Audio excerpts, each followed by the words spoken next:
না বুঝে ভোট দেওয়ার দিন শেষ, সাবেক ভিপি নূরের বিস্ফোরক মন্তব্য। বিস্তারিত থাকছে সুমাইয়া আক্তারের ডেস্ক রিপোর্টে। নুরুল হক নূর শুক্রবার 7 নভেম্বর 2025 তারিখে গণ অধিকার পরিষদ এর তারুণ্যের রাজনৈতিক সমাবেশে নারায়ণগঞ্জের চাষাড়া কেন্দ্রীয় শহীদ মিনারে বলেন, আগামী নির্বাচন আমাদের জন্য গুরুত্বপূর্ণ।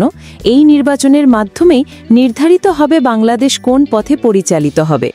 তিনি আরও বলেন, ভালো মানুষকে ভোট দিলে দেশ সুন্দর হবে, আর যদি না বুঝে না দেখে স্লোগান দিয়ে দেওয়া হয় তাহলে জেনে রাখুন, না বুঝে ভোট দেওয়ার দিন শেষ। নুরু বলেন, গত 50 বছরের শহীদদের রক্ত অনেক ক্ষেত্রে বিফলে গেছে এবং দেশের জন্য নতুন ধরনের রাজনীতি দরকার, যা হবে সহনশীল ও সম্প্রীতির।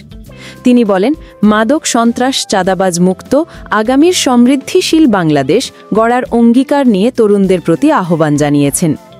এই সঙ্গে তিনি ঘোষণা দিয়েছেন যে গণ অধিকার পরিষদ এখনও কোনো রাজনৈতিক দলের সঙ্গে ভোট সংক্রান্ত জোট হয়নি। আমরা কারো সঙ্গে জোট করিনি। দেশের পরিবর্তনের বিষয়, চাঁদাবাজ ও দখলদারদের বিষয়ে তাদের অবস্থান কী হবে, এগুলো স্পষ্ট হওয়ার পরই আমরা জোট করব। এই বক্তব্যের মাধ্যমে নূর তার দলীয় ভাবনায় ভোটারদের জ্ঞাত ও সচেতন ভোট দেওয়ার প্রতি জোর দিচ্ছেন।